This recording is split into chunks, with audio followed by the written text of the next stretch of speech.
Bonjour mes bien-aimés de Dieu. Notre message pastoral du jeudi saint est tiré de l'évangile de Saint Jean au chapitre 13, les 15 premiers versets que nous intitulons « Le lavement des pieds ». On peut donner un titre beaucoup plus spirituel. Le service chemin de l'amour véritable, c'est ce que nous allons voir au cours de notre méditation. En ce jeudi saint, l'évangile nous introduit dans un moment d'une intensité bouleversante. À la veille de sa passion, Jésus ne prononce pas un long discours, mais il pose un geste. Il se lève de table, il dépose son vêtement, il prend un linge et il lave les pieds de ses disciples. Ce geste, en apparence simple, renverse toutes les logiques humaines. Dans la culture de l'époque, laver les pieds était la tâche du serviteur, voire de l'esclave. Et pourtant, c'est le maître, le Seigneur, qui s'abaisse. Pourquoi Jésus agit-il ainsi? Parce que l'amour véritable ne se contente pas des paroles. L'amour véritable se fait service, se fait humble, se met à genoux. Pierre, troublé, refuse d'abord. « Toi, Seigneur, me laver les pieds ?» Mais Jésus lui répond, « Si je ne te lave pas, tu n'auras pas de part avec moi. » Autrement dit, Pierre et chacun de nous aujourd'hui doit accepter d'être servi par Dieu avant de pouvoir servir les autres.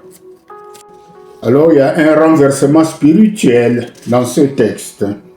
Le lavement des pieds nous enseigne trois vérités essentielles. La première vérité, se laisser aimer par Dieu. Avant d'agir, il faut accueillir. Avant de donner, il faut recevoir. Dieu s'approche de nos pauvretés, de nos fatigues, de nos péchés, et il les lave. Deuxième point essentiel de notre méditation, servir dans l'humilité. Jésus montre que la grandeur ne se trouve pas dans le pouvoir, mais dans le service. Le chrétien n'est pas appelé à dominer, mais à aimer concrètement. Troisième point de notre méditation, imiter le Christ dans la vie quotidienne. C'est un exemple que je vous ai donné de Jésus. Le lavement des pieds ne se limite pas à un rite liturgique. Il devient un style de vie. C'est nous dire que nous devons servir dans la famille, nous devons servir dans l'église, dans la société, servir même ceux qui ne nous comprennent pas. Alors, quel enseignement tirer pour notre vie aujourd'hui? Dans nos réalités africaines, par exemple, souvent marquées par les luttes, les blessures, les injustices, ce message est d'une actualité brûlante. Le Christ nous invite à construire une autre manière de vivre, une société fondée sur le service et non sur la domination. Des relations marquées par l'humilité et non par l'orgueil. Une église qui s'agenouille devant le monde pour le relever. En conclusion, mes bien-aimés, en ce jeudi saint, posons-nous cette question simple mais exigeante. Qui suis-je prêt à servir aujourd'hui? Car aimer comme Jésus, ce n'est pas seulement croire en lui, c'est faire comme lui.